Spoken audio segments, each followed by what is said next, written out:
this is a discussion that gives us a certain detail about the Ramban's approach to miracles and how the natural world works that is significant. But there's a lot that we have to do to get to that point first. So anyways, what I wanted to discuss for this week, I wrote in the email, I like to call this Moshe's Meltdown. This is a unique point in the Torah. I wrote an article about this for Toronto Torah. If you take a look at it, coming this Friday to a announcements box near you.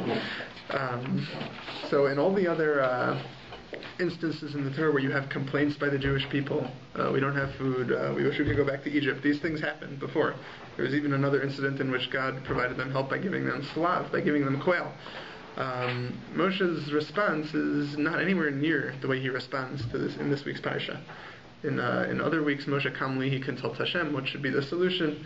Sometimes he'll say to the Jewish people, I don't understand why you're coming to me, go to Hashem. But he's calm, and he has a certain loyalty to the Jewish people that is very much, it defines his role as a leader of the Jewish nation. He has a certain loyalty, even after the Chet Egel. God says it almost, God himself almost wants to give up, it seems. He says, let's start over, we'll make B'nai Moshe, I'll get rid of all these people, we'll make the Moshe kids, and we'll start over, and Moshe doesn't want to have anything to do with that. He says, if that's what you're going to do, right, erase me from your book. Moshe has a certain loyalty to the Jewish people, even when it seems that it sounds absurd, even when it goes against the ratzon, the will of God.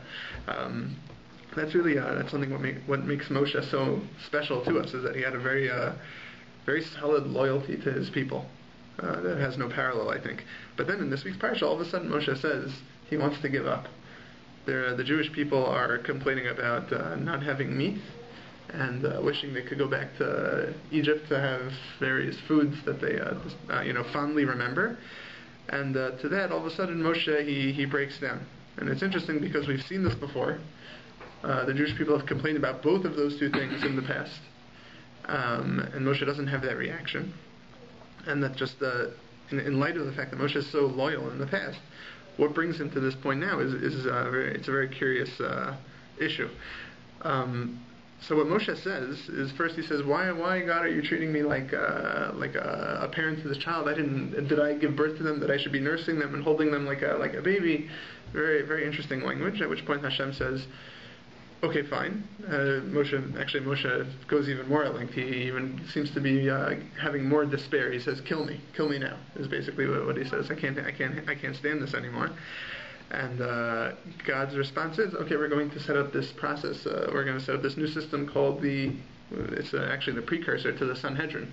We're going to create a group of 70 Zakenim, elders. We've had Zakenim in the past. Zakenim are mentioned in Egypt as the people Moshe consults before telling Paro that he's going to get everybody out of there. There are Zakenim at Har Sinai also.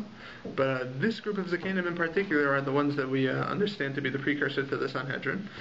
And that's the response. So Hashem says, I'm going to give you a support group. They're going to help you in leading the Jewish people. And more than that, I'm also going to take care of this problem about the Jewish people's complaints for food. I'm going to rain a slav, quail, upon them, that they're going to even get tired of this. And just to understand first why Moshe broke down in this particular moment, I think the way we can understand it is that historically, at what point in the story this is happening. It's the same complaints. It's complaints that are actually not being lodged directly by Moshe. If you look in the parsha, Moshe overhears about it coming from their tents. He hears people complaining, whereas in the past, these very same complaints were actually addressed to Moshe. Moshe, why did you take us out of here? We want food, etc. You would think he'd be less offended, but here he's more offended. And the reason why is because this is taking place after the giving of the Torah at Har Sinai, I think. Ultimately, when you're dealing with, an episode that happens at Mara, or one of the other few places that the Jewish people traveled before coming to Har Sinai, okay, they're a nation of, newly freed slaves. I can understand that they're frustrated, that they're not on a particularly high level in terms of morals and manners and the like. We can deal with this. We can make these people better, and like we know, the days coming from Yetzias Mitzrayim, from Pesach to Shavuos, is viewed as a time of their development before the giving of the Torah. But then this is taking place after the giving of the Torah. This is the first time you have complaints taking place after that supposedly formative experience. And then all of a sudden Moshe sees these people haven't changed. They're just as bad as they were before. That might be the reason why I think Moshe is all of a sudden, wanting to give up, perhaps. But in any event, that's just a little bit of background to the story, and then we're going to come into a discussion of particularly Moshe's discussion with Hashem about what the solution could be. So this is after Moshe complains. This is the first source. This is a psukim in the Chumash. It's in Perek Yud Aleph. So after Moshe gives his complaints, Hashem says to Moshe, "Ve'el ha'am tomar," and to the nation say. And I have to say the translation by Rabbi Kaplan that you have on the bottom, I think is particularly good, because we're about to learn an idea which a pasuk that you could read a number of ways. I think his translation is fairly neutral, that doesn't point you in one direction or the other. So say to the nation, God says, "Hiskadashu lamachar, prepare yourselves for tomorrow. Va'achaltem basar, you're going to eat meat. Ki b'chisem b'oznei Hashem le'mor miyochaleni basar." Your cries have reached the ears of Hashem. I've heard you say, who's going to give us meat? Ki tov lanu b'Mitzrayim, and I've heard you say that you'd be better off in Egypt. V'nasan Hashem lachem basar v'achaltem. I'll give you meat. I'll give you meat to eat. Here's what's going to happen. Lo yom echad toklun. Not only for 1 day will you eat it. V'lo yomayim. Not for 2 days. V'lo chamisha yamim. Not for 5 days. V'lo asar yamim. Not for 10 days. V'lo esrim yam. Not even for 20. Har chodesh yamim. For a month of days. Ad asher yitzei me'apechem. Until, and I think this is where the term comes from. We say until it comes out of your nose. Right? The person says, I'm so stuffed. I have turkey coming out of my nose, something like that. It comes from this pasuk. And it will be for you, I think he translates to as, you'll become nauseated. I think it could actually be read as, it'll get to the point where you're going to be throwing this up. It's going to be so disgusting to you. And this is an insight that, this is the first time we're seeing this. Hashem is, so to speak, addressing perhaps the root of where their complaints are coming from. It's not a hunger. It's not really a desire for variety in their diet, but it's because I've seen that you despise Hashem, who is among you, that Hashem sees that there's a certain, I'd say, an unwillingness of the Jewish people to accept their mission as the chosen nation. But typically, and now you're complaining, why did God take us out of Egypt? Why are we in this position? We'd prefer to be slaves back where we came from. But Yomer Moshe, so now Moshe says in response to Hashem telling him what's going to be happening, we've got 600,000 men here. Yeah, the population is actually much larger. That's only men of army age. And now you're telling me you're going to give them meat for a month of days, for 30 days.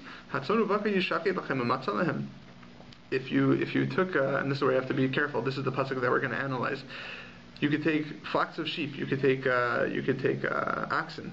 You could shech them all. You could slaughter them all. Will you find for them? Meaning, will there be enough for them? That's probably what it means.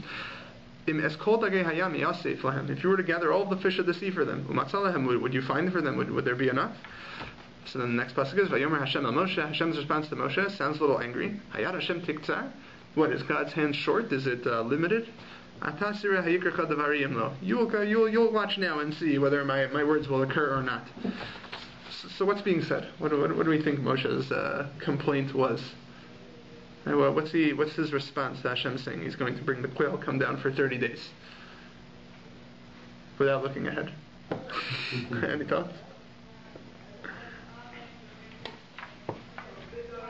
What's his question? What does he find surprising, Moshe? I don't think it's the food that they're really looking for. That's what Moshe's saying. Yeah, if they've rejected Hashem, no amount of a gift of food is going to appease them. So why would you go to those lengths to try that? Beautiful. That's one approach. She's saying this isn't going to work. It's not going to work. Yeah. But I have a question. Yeah. Why are they demanding meat when the man from heaven tasted like meat if they wanted it to? Tasted like anything they wanted. I hear that question. That's a question that a lot of people ask. We take for granted very often certain midrashim to be factually truthful. That we say that the man was it could taste like anything you want. There's actually discussion in later authorities. This is what I would call pilpul. Discussion of things that you almost feel like you've gone off the track. Your discussion, did the man actually turn into an ice cream cone when I wanted it to be an ice cream cone, or it just tasted like it? That kind of thing. But we shouldn't take for granted that the man actually tasted like anything. If anything, the verses, the psukim themselves, and there's actually a digression in this parsha, after you hear the Jewish people complaining about the man, the Torah says, now the man, you should know, actually it tasted like this, it was very shiny, it was beautiful, and all these things. It doesn't say anywhere in the Torah that the man could taste like anything. What's more likely is it tasted good, it was pretty good, but nevertheless the Jewish people, they wanted variety. That's something that can be criticized too. Right? It always tasted the same, sure. Right, if it always tastes the same. Under the impression that whatever you wanted it to taste like. You can understand their complaint more, but I think at the same time it's still a complaint that you can take the Jewish people to task for. Why is it such a big deal that you have to have variety in your diet? It's something we want to do. But if this is nutritional, it gives you everything the body needs. Well, you have to have, you'll make do. Mm-hmm. There are many ways we can try to soften, to try and interpret what Moshe says. Mm-hmm. But we're very constrained because Kadosh Baruch Hu answers him very sharply. Uh-huh. A mistake was made, right? If we're going to say... Kadosh Baruch Hu has defined how he understands what Moshe said. Mm-hmm. So we're not at liberty to understand it differently than Kadosh Baruch Hu is telling us. This is what Moshe said. Moshe says, essentially, how you think I can't do this? This is what Kadosh Baruch Hu, at least that's how I understand the response. Unless we understand the response differently. You think I can't do this is Hashem's response, which means Moshe's question is what? Hayad Hashem Tiktsar. Well, so what does Tiktsar mean? Is am I unable? Mm-hmm. There's no question Moshe is not suggesting that Hashem can't. I mean, I would have introduced it as saying is God, they're not deserving of the miracle in the first place. Why are you giving them this point? Which is the other suggestion, which seems to me the most rational thing to say. But that's not what Hashem answers him. Right. So unless this is the yad. Is this the yad of Rachamim? Is this the yad of tzedakah, which Hashem is extending to Bnei Israel? We want to understand it in that manner. That you're saying, Moshe, you may be out of patience with them, and perhaps Kadosh Baruch Hu's response is, do you think I have lost patience with them? How else to this isn't a reward, though. Hashem? What's about to happen is not going to be a reward. How are we going to understand Hayad Hashem Tiktsar? Right. That's going to be the big question, and that's the difficulties, the tensions we're feeling right now in trying to interpret this. You'll see whether what I say is going to... What? Moshe's not questioning that if God said it's going to happen, it's going to happen. Is he not? Can't be. So that's what it sounds like. Moshe is questioning. It sounds like it can't be. Just can't be. So we have to... That's our difficulty. It sounds like, and if you get into the pshat of the pasuk, it sounds like Moshe saying, God, you could do this? Right. Theologically, we have a lot of difficulty with that. This is after Yetziat Mitzrayim. This is after Kriyat Yam Suf. Absolutely. This is after Matan Torah. Mm-hmm. This is after seeing a Mishkan erected, assuming that we're going to take it in chronological order, with the endless gifts that were brought by the Nesiim. Mm-hmm. Yeah, so it's very difficult. This is very difficult. Okay, so the Tosefta. Tosefta is from the same rabbis who made the Mishnah. These are other words of theirs that were not codified into the Mishnah itself, either because they're not halakha, or sometimes it's actually alternate versions, which very often parallel the Mishnah. But here in Sota, there's a long list of Toseftos, of different statements that they have that are more agadic in nature. But here you have a discussion about this particular incident. Rabbi, I started off in the brackets in the English. I'm quoting an earlier Tosefta. It's not in the Hebrew, where Rav Shimon Bar Yochai, Rashbi, he says that there are 4 different situations where Rabbi Akiva learned the psukim in a certain way, and I think my interpretation is more correct. And then it gives us a list of a number of them, and this is one of them. So we're coming in the middle of a conversation of Rabbi Shimon Bar Yochai's list. But one of the items on the list is this parsha. How do you learn these psukim?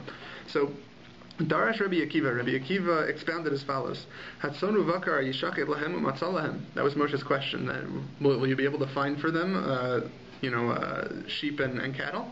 V'chi maspik lahem. That's already Rabbi Akiva's interpretation. He says, is there going to be enough for them? Imes kol degei hayam v'gomer is the same thing with the fish. V'chi hava maspik lahem. Is there going to be enough for them? Kagon. You see an example of this elsewhere. Right. The word matzah. Matzalahem, will you find for them? There's missing. If you were to translate it literally in English, will you find for them? There's a word missing there, it sounds like, but the word would be enough. Is there enough for them? But he says, yeah, you have that. That word enough can be missing. Kagon shenemar, you have it said in other psukim. For example, ve'im lo timtza yada deiseh, right? You're dealing with a woman that has to bring a carbon. I don't recall which carbon we're talking about in the psukim, but earlier it says, and if she doesn't have enough money to afford a sheep. But maybe to give birth after she gave birth. It's probably talking about a yoledes. That's probably the case. But in any event, what we're saying is, look, the language of the pasuk is v'im lo timtza yada. If it's not found, her hand, not found what? Not found enough in her hand. They say enough for a sheep. So just like it means enough there, it means enough here also. But now, okay, that's Rabbi Akiva's interpretation. The literal reading of the psukim, Moshe is asking God, will there be enough sheep for these people? Will there be enough cattle?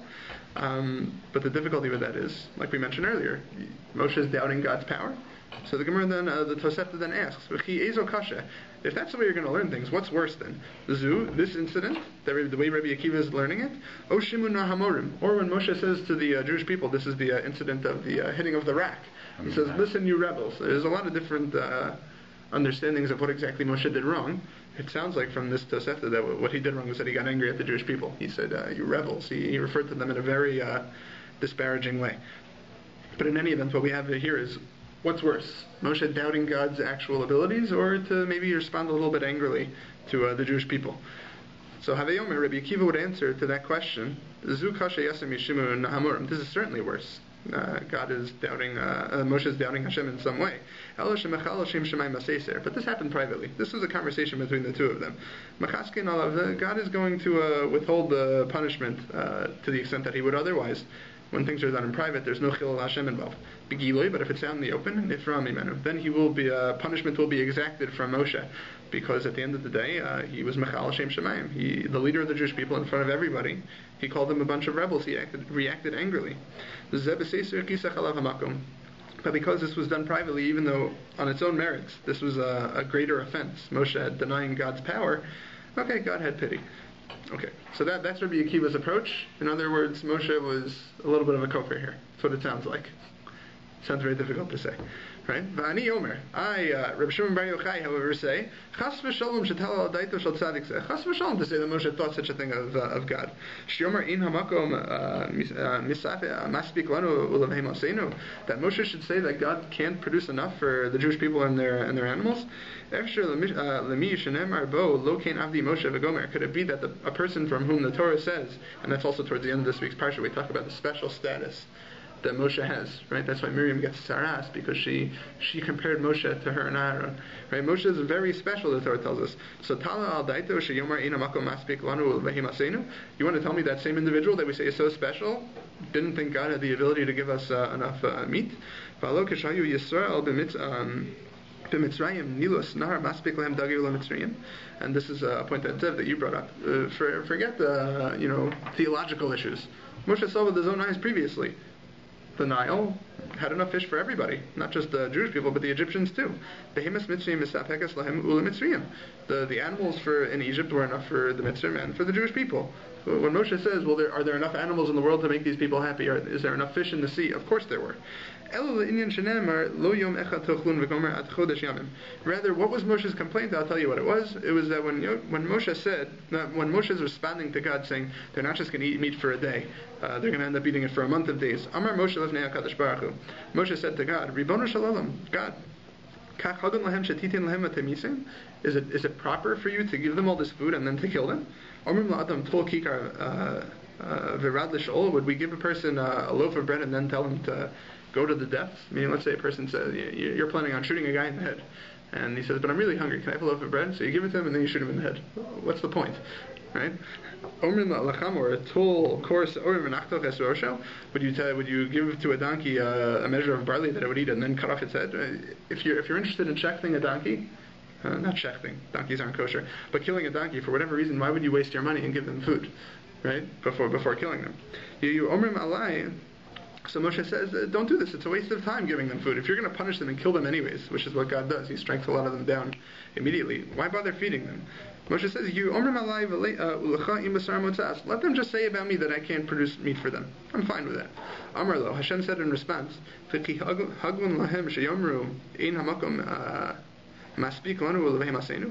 it be proper then for them to say that God doesn't have the ability to give them this meat? Rather, what I'm going to do is I'm going to give them all the meat that they need, etc., and I'm going to punish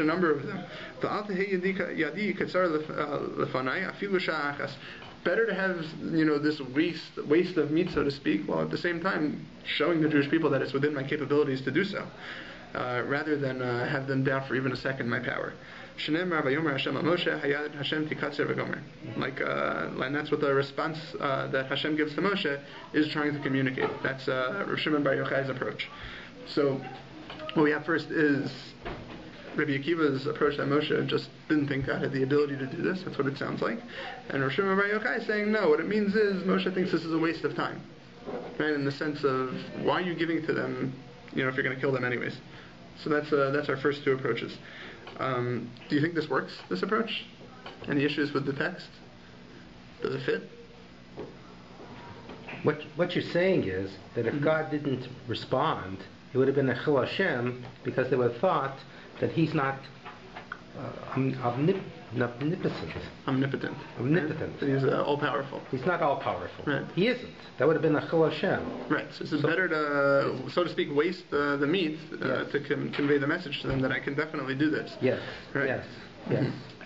It's the last answer. Atatira. Now you will see the imla. Right. It's as if that implies that there is some question that will be answered here. Absolutely.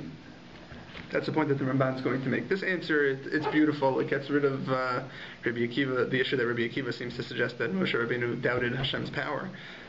But reading it into Hashem's response in the Psukim, it doesn't seem to work so smoothly. Right? Hashem's response to Moshe, if Moshe's complaint was, what's the point of doing this? Hashem says, Hayar Hashem tiktzar, is my hand short? Am I limited? You'll see if what I said will happen or not. It doesn't sound like the words Hashem would say in response to such a complaint. Right? I have a problem with Rabbi Akiva. Mm-hmm. When they were asking for water, there was no water. Miriam had died. We're not talking about water here. We're talking about water doesn't happen until later in the Torah. No. But the incident when he calls them rebels. Oh, that's just bringing up situations where Moshe made a mistake. In that situation, Moshe made a mistake. Here, he made a mistake. Which one's worse? Yes, but the water is not the narrative that we're focused on right now. Right, Mm-hmm. but the situation was a different situation. The people actually needed water. Mm-hmm. The water drew. There was no more water because of Miriam passing away, and now them asking for meat. Right, that would make sense if we're comparing the conduct of the Jewish people here and there. What we're doing is we're comparing Moshe's reactions. In which situation was Moshe's reactions worse? So here we're saying it was worse, according to Rabbi Akiva's You know that the other example with the rock is followed by the pronouncement that Moshe will not enter Israel. Whether you want to interpret or understand as a punishment or otherwise, it's linked to a pretty horrific outcome. And this is supposedly a greater insult or a greater problem in the apparent language of Moshe to the Baruch Hu. But what's going to happen here? But the punishment was different. At the rock, Moshe was punished. Moshe and Aaron were punished. Yes, well, it's the same thing here. But Moshe not punished for what he said. But not the Jewish people. No. They asked for something that was proper. Right, we're focused on Moshe here. That's why we're focused on Moshe's reactions right now. Those are two approaches. So we just there's issues with both. In the first issue, it sounds like Rabbi Akiva is saying Moshe was a koker at a certain point, and according to Rabbi Shimon Gamliel, Rabbi Shimon Bar Yochai, it doesn't seem to read too well into the verses. We have a third approach right now that we'll go through. Rabbi Gamliel benosha Rabbi Yehuda Hanasi Omer. Rabbi Gamliel, this is Rabbi Gamliel the third. So he said the following: What Moshe was saying was, it is impossible, and this is, Meir, what you were suggesting. Moshe's response is, it's going to be impossible to actually satisfy their request. If you give them meat of large animals, you give them steak. They're going to say, we wanted meat from lamb. We wanted meat from a smaller animal. Let's say you give them, some lamb. They'll say, We want meat from fowl. We want wild animal meat. We want let's say deer. Tidin basar chayav ovos. Let's say you give that to them. Yomru, they'll say basar dagim mechagavim anu mavakshan. They'll say we want meat from grasshoppers and birds and fish. Sorry. Shenemar hatzon mavakar yishafet lehem. And that's what Moshe's conveying. He's saying, look, is there enough? Is there enough meat in the world to satisfy them? No, that's not what the real issue is. They're just going to keep complaining. They're in the mood to complain. Hashivtu Ruach HaKodesh, Hashem responded, Ata tira ha'yikracha devariyim lo. Hashem's response was, you'll see, are my words going to occur or not. V'roa ani es divarei midivri Rabbi Akiva, and that's just the end of the paragraph. Rabbi Shimon Bar Yochai says, whatever Rabbi Gamliel said, I think my approach is at least better than Rabbi Akiva's, which I think is attributing to Moshe a certain degree of apikorsis. Okay, what about this answer? Any issues with this answer? Just for a recap, Rabbi Akiva is saying Moshe's question was, you can do this? Or Shimon Bar Yochai's question is, this is cruel, it's pointless. And Rabbi Gamliel's answer is, why would you like, it's not going to accomplish, it's not going to satisfy their craving. Right? But this last approach, does it work?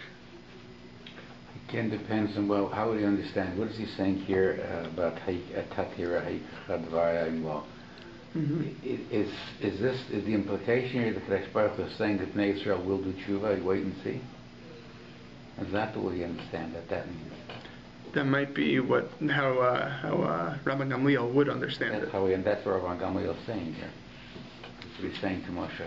But what I think you're addressing is Hashem's response. It requires a little bit more work. Well, he's saying you're saying to me, they'll just keep asking, saying this again, and Hashem is saying they'll be satisfied. Don't you worry, they'll be satisfied. Right. And the reason they'll be satisfied is because they will essentially regret what they have done, and they'll be tshuva, or they will simply accept. So I guess that's what Rabbi Gamliel would probably say. In my opinion, it sounds like it could be a little forced, right? But listen, the Ramban is going to address all of this right now. That's we'll finally get into what the Ramban has to say. So he says, "Ve'in midrash shel Rabbi Shimon v'shel Rabbi Yehuda Hanasi neusin l'lashon hakasav." Their approach is that they wanted to differ from Rabbi Akiva. I don't think it fits with the words of the Torah at all. Bavur she'amar, since it says in the Torah, "Ata sireh hayikracha devariyim lo," God says, "Now you'll see, Moshe, are my words going to happen or not?" And with Rosh Hashanah Rabbi Akiva, she'amar devar mikemashman. Rabbi Akiva, what he said seems to be what's implied. Mi maspik lahem, is there going to be enough for them? Hu mishmaos hakasav be'emes. That's what the pasuk sounds like it's saying. Moshe is asking God, do you have enough animals for these people? How can you do this? V'hu daitel shel Unclus, and that's actually what Unclus thinks as well. I don't recall what Unclus. I think Unclus adds the word enough in Aramaic, basically. The Ramban had a lot of respect for Unclus. He is viewed by many as just a translation, but others in the Gemara itself says this also, that Unclus was Misinai, that there's a certain, I think, trustworthiness to this translation, that we could be sure that there's no distortions, that you might not have that reliability by other translations. The obligation to do Shnai Mikra ve'echad Targum, right, to weekly read the Parsha with Unclus. So sometimes we like to do Rashi now, but it's a much bigger jump to say that I could read, instead of Unclus, my Art Scroll Stone Chumash translation. The reason being is because Unclus has a certain maila, a certain authority to it that other translations don't have. But in any event, the Ramban says Unclus agrees with Rabbi Akiva. But okay, now we have this issue to work with. It's very surprising. Kamosh Amar Rabbi Shimon. This is Rabbi Shimon's problem with Rabbi Akiva's approach. Misha Kasav Bo, an individual for whom it is written, Bechol Beisi Ne'eman, in all of my house he is believed. Meaning Moshe is he's a super navi. Hu Yomer Eina Mako Maspik Lahem. This is the kind of person that can doubt God's power. It doesn't seem to make sense theologically. Fa'od ki kulam ra'u kavar niflos gedulos mizu. Moshe saw tons of miracles already in the story. You know, it's hard to imagine that he doubts God's power. Forget from a theological standpoint that God is omnipotent, but also just he's seen it with his own eyes. God can do everything. So Rabbi Abraham, the Ibn Ezra, Teretz ki Moshe hayachoshev shelo yechashir Hashem mopes ki im lahatzdik nevio. Ibn Ezra's approach to miracles are that miracles only occur if they are to reaffirm nevuah, prophecy. That's so he says this. What Moshe's question was, you're not going to do miracles here because this isn't to confirm anything. This is just to satisfy people's perhaps fake craving for meat, right? So why would you make a miracle? That's what Moshe's doubt is. But I don't like this approach either. God made many quails appear for them before, right? We've seen this story before in some form. In Shemos, the people also asked for food and God gave them meat. They came b'mayim, also with the water coming from the rock. Again, that's another instance where it happened. We're not talking about the hitting of the rock, the bad incident, but the good one, where they first needed water, uvaman, with regards to the man also. Ki kulam al talunosam nasnulan. And all of these complaints that the Jewish people had, God satisfied it. It wasn't to reaffirm nevuah. Miracles happen not, for purposes besides, just affirming prophecy. There's nothing wrong with saying that. So Ibn Ezra's approach won't really satisfy us all that much. But what the Ramban is doing right now, he's basically going like Rabbi Akiva. Rabbi Akiva's approach that Moshe doubted God's abilities, but we still have to understand why it's not kfira. Okay. What it appears to be to me is when God performs miracles, wonders for the Jewish people, it is an act of kindness. It's all for their good. Right, we say this in Ashrei, Hashem is good to everyone. His mercy is upon all of His creatures. An exception, though, is when God actually wants to do bad. Meaning, God will always do good with His miracles, or He will punish with anger. He'll act with them with great anger, with attribute of judgment, for really bad stuff. Right? The makos that we see done to the Egyptians would be an example of that. And miracles are either for punishment or for reward. Nisim are either acts of mercy, or they're acts of vengeance. But now when God says He's going to grant their request, and He says this is going to be so much quail that it's going to come out of their noses, they're going to vomit it out, it's going to be so disgusting to them by the end of it.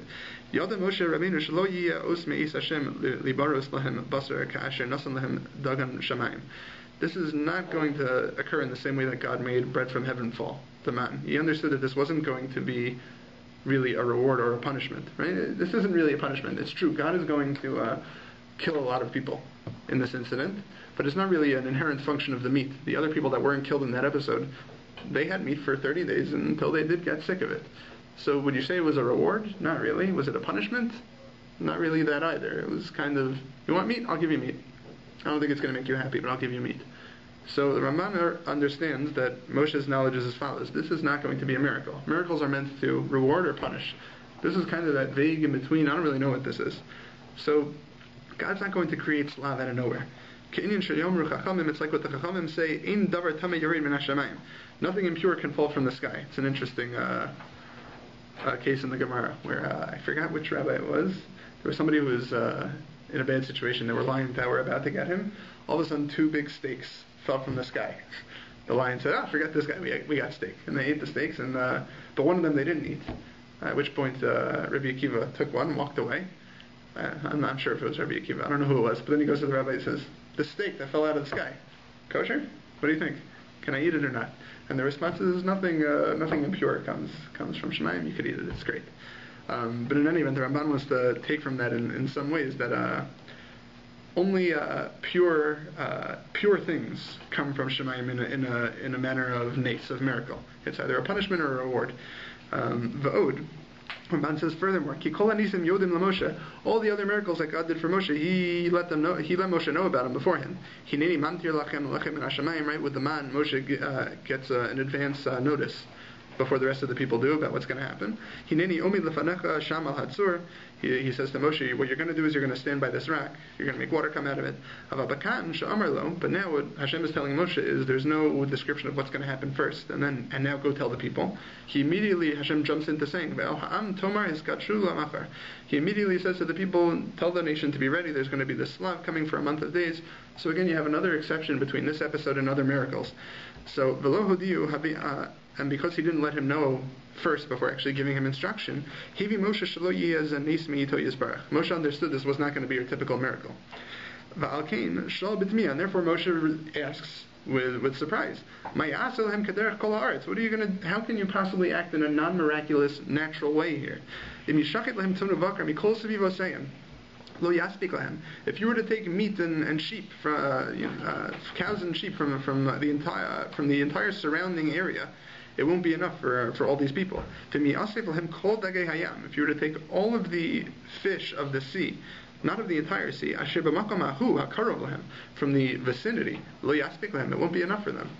I mean, what Moshe was saying was, Hashem, if you're going to work in a natural way, a non-miraculous way, which is what I think you're about to do, because we're talking about something which is neither a reward or a punishment, I don't see any plausible way that you can make it happen in a natural manner. I understand, you have unlimited ability, you can make miracles happen, you can make, quails appear out of nowhere, but in the natural process, how on earth are you going to make this work? That's what he's doubting Hashem for. He doesn't think God has no ability to do this whatsoever, but in the manner he thinks God is going to do it, he thinks there's a problem here. The Hashem Yeshivu, God's response was as follows: Ki ein yad Hashem kitzar laseis lahem she'elasam gam b'derech hamikrim. God's hand is not limited even when we're talking about making things happen in a, so to speak, coincidental, non-open miracle fashion. V'zetam, and this is why the language which Hashem uses in his response to Moshe is Hayikrecha davari imlo. You'll see whether my what I say will happen or not. Yikrecha will happen. That's a language of mikra, of coincidence. It's an important word that's being used here, meaning in the natural way you'll see if this will happen or not. V'amar hayad Hashem tiktzar. He says, do you think my hand will be limited? I can't do this. There's a pasuk from Ezra where you see the word yad used similarly about giving. V'amar Hashem didn't say hamimeni yipola kol davar.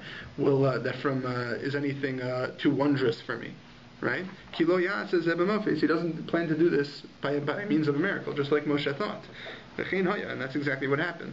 A standard wind is what God made to come to bring the quail over. Just like the way the world works, there's a normal wind. It wasn't a very strong wind, ruach kadim aza, or a very strong easterly wind. These are terms that are used in other instances in the Torah where there's something more miraculous going on. Right, we see by the miracles there. We're talking about a regular, normal wind. And that normal wind managed to bring these quails over from the sea, from the east, more likely. Sorry. These were not created yesh me'ayim. These weren't birds that came out of nowhere. Hashem didn't have to change the natural order of the world at all to make this happen. And like we said, this has happened for them previously. The only thing that was interesting to these people is that, wow, there were a lot of them now. But ultimately, what the Ramban's take is on this is, Rabbi Akiva was right. He was doubting, Moshe was doubting Hashem's powers, but not in the way that we would think, and it's not as bad as it sounds. He doesn't think God is incapable of making quails appear for the Jewish people. It's that Moshe did not think that Hashem was capable of working within the natural system and making this happen. To which Hashem said, sure I can. The mistake is much finer, right? And in any event, what the Ramban does with that is he says, listen, Rabbi Akiva's approach fits with the words better. You can't just say that Moshe meant something entirely different. You have to say that he meant something like this, in a way that we could also nevertheless say that Moshe wasn't doubting Hashem's absolute power. Yeah. I like your answer. It seems to me. It seems to me that Moshe Rabbeinu was trying to be the defender of the Jewish people. He wanted to create an argument that God shouldn't bring the quail, right? I'm not sure if it was a statement of that you shouldn't, or if it was anyway a defense of the Jews. You see, actually, from the rest of his words, he's not interested in helping them out right now. Because in the other instances, the water, the man, they were all necessities of life, right? That might explain why Moshe would be upset. How does that explain this, though? But they were all necessities, so if people wanted to complain, they had a good reason to complain. But the Slav, they didn't have a good reason to complain. So Moshe, it seems to me, Moshe is presenting an argument that God shouldn't bring the quail in a natural or unnatural way of doing it. He was creating a situation to say, you shouldn't do it as a miracle. And God said, I'm going to do it not as a miracle. How does that solve the problem, though? Because Moshe Rabbeinu was trying to defend the Jewish people, but defend in the sense of like protect them from their own desires, you mean? Yeah, trying to protect them, because he could see that the outcome would not be to their betterment. So he was presenting an argument that God shouldn't act in that manner. To me, that sounds more like Rabbi Gamliel's answer. What's the point? Yeah, to bring the quail. He shouldn't. Why would you want to bring a miracle? You know what I'm saying? Without saying that the Jewish people... I don't think that's what the Ramban was saying. I think the Ramban was explaining Rabbi Akiva's approach. He was doubting Hashem's abilities. Not saying don't do this, but I don't think you can. But the ability is to do it as a miracle or to do it l'teva. Why would Moshe be happier to see it done naturally, though? Wouldn't it be just as pointless? No, he was thinking that God wouldn't do it that way. He wouldn't do it that way, so therefore... Therefore, it wouldn't happen. If you can't do it miraculously, it wouldn't happen. Then you're stuck, God. I guess you can't do this. It wouldn't happen. But God says it will happen, but not the way you think. Right? Okay, I mean, you'll say, I can make it happen naturally. I will make it happen even though you think it should. It will happen, yes. It will happen, and these people will be punished. You can make, I guess, a kind of a hybrid Rabbi Akiva, Rabbi Gamliel approach that way. Remember the language of the song Hilutza Mitzrayim? We talk about the man. We talk about it in the listing of miracles. Each is a miracle. There's no mention of meat among those miracles. Absolutely, we don't seem to view that as so positive. Even the one where it seemed, like we said earlier, when when meat came, there was no punishment involved with it. It was people got meat. They were very happy. It was great. We don't mention that in Dayinu. It's a good point. I wonder why. Perhaps because it's not as necessary. Oh, because it's not miraculous. Very good. Very good. So I wanted to just let us know, with this, what are we supposed to do with this? The Ramban, as we've mentioned in the past, he develops the idea of miracles. He does a lot with it. In previous weeks, we've discussed his framework. I just want to chazer a little bit. It's not as simple as people make it out to be. You see that Ramban at the end of Parshas Bo, he says miracles testify to Yetzias Mitzrayim, and everything in the world is miraculous. If you think about it, everything that God does it's just as hard for God to do X as it is to do Y, even if Y seems beyond the natural system, because who made the natural system? God did. So everything is miraculous in that way. That's what the Ramban says at the end of Parshas Bo. We called it the occasionalist approach, I think, philosophically. There were a group of people that believed that, and that's become very mainstream in terms of Jewish thought. That you're supposed to view everything as miraculous, and I've heard certain poskim say a person who doesn't believe that idea is a kofir.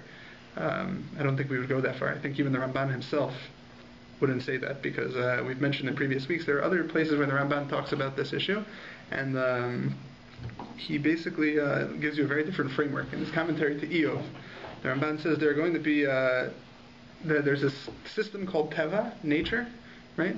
There's a way the world works by default, I guess is how you would explain it. And nisim are times where we go beyond that natural system. It could come in the form of nisim geluyim, of open miracles, but also hidden miracles, right? A nes nistar. That would be an example of what we just saw here in this week's parsha. The quails coming seemingly by a natural process. The Ramban says if you're dealing with people that are tzaddikim gamurim, people who are complete righteous people that are always thinking about God, right, and they always understand that He's running everything ultimately, those are people that are never abandoned to teva. They're never abandoned to natural law, I guess, so to speak. Hashem's always paying attention to them, to use that language. And same thing for Rasham Gemurim, people that are absolutely wicked. God is always watching them to see what He could do to mess them up in some ways. What you're dealing with, that's maybe 0.1% of the world, right? You have the other large grouping of the world, we're Beinonim. We're mostly somewhere in between. We're not horrible, we're not amazing. For us, the Ramban says this is all in his commentary to Eov. He says, we're abandoned to Teva. We're in this default system, except, and there's another important exception, when schar v'onesh, when reward and punishment is administered, the Ramban says that's going to work in a miraculous way. Right? The Ramban talks about on numerous occasions, there's no reason why the rains should stop because I start planting things in the 7th year. Right? There's no reason why my life should be shortened or I should be punished in a certain way because I did a certain avera. In the natural system of the world, we don't see scientifically how that can be explained, how one thing caused the other. That's miraculous. It's a hidden miracle. Like we said, it's not something where we see the inner workings, but when things happen to us in our life that seem to be cause and effect from mitzvahs and averos being done, those are miracles. But for everything else, when God isn't specifically rewarding or punishing a person, we're in that teva, natural default system, where there's a system that God set up, and He, so to speak, left it on autopilot. Whatever that means. That has certain theological implications in and of itself. But that's what the Ramban says. Then, with regards to Nisim, different kinds of miracles. So, okay, Nisim Geluyim, the Ramban says, open miracles, those are only used, like we learned here this week, those are only for Skar V'Onesh, that's only for reward and punishment. Those are obviously very impressive. We see a change in the natural order. And then there's also these Nisim Nistarim, that those are the hidden miracles. We see those are used for Skar V'Onesh, reward and punishment, but from this parsha we see it's also used to do other things. It's also used to, sometimes by Hashem, to give us a certain message, perhaps with the Slav. Here's your meat, enjoy it. To make things happen, or sometimes it's just to make the world go in perhaps a certain way that God's plan is. But there is a teva system which things work by default with, and Nisim Nistarim can happen behind the scenes. They're nistar, they're hidden. We don't grasp when they're happening. But the message that we have from this week's parsha is what Moshe's mistake was: the Nisim Nistarim, the way God works behind the scenes without us realizing, they're more powerful than we think. Right? Moshe was doubting the fact that God could make something happen naturally. And God says, I can make really amazing things happen naturally. You'd be surprised. And that's basically the moral that we get here. If we're Beinonim, if we're people that are living in the middle, so to speak, we're in this natural, system, it's not the same thing as being left to chance. I think that's what we should learn from this. A lack of open miracles doesn't mean that we're totally in a teva system. God operates in Nisim Nistarim, hidden miracles, all the time. And when we daven that God should give us certain things even if we don't see how they could possibly work out, right? That doesn't mean we're davening for a nes goli. We're not asking for an open miracle, because like we learned from this week's parsha, God can make anything happen. We might not be able to figure out how He can make it happen. Moshe had that difficulty also. But the lesson to be learned is that within the natural teva world that we live in, there's a lot that can be done. Through our mitzvahs, through our prayers, we should never doubt God's abilities, even when working in this hidden system that we pretty much all live in. That's a message that I think we need to get from this week's parsha. It contributes an important point in his general framework of what miracles do. Are we learning that the word hayikracha is to understood as something happening apparently by chance? Mm-hmm. So how do we learn this with Amalek? Asher Karach Habaderech. I think many Baalei HaMusar, people that learn ethical lessons, they say with regards to Amalek, that's actually what Amalek represents. They represent coincidence, chance, and saying that there isn't, but without the caveat that the Ramban gives, that God's operating behind that chance also. They say that, this is all random, there is no God, that there's no I guess, rhyme or reason to how the world should work. The world works in a certain random way. That was their approach. That's something that very much is the antithesis of Jewish thought.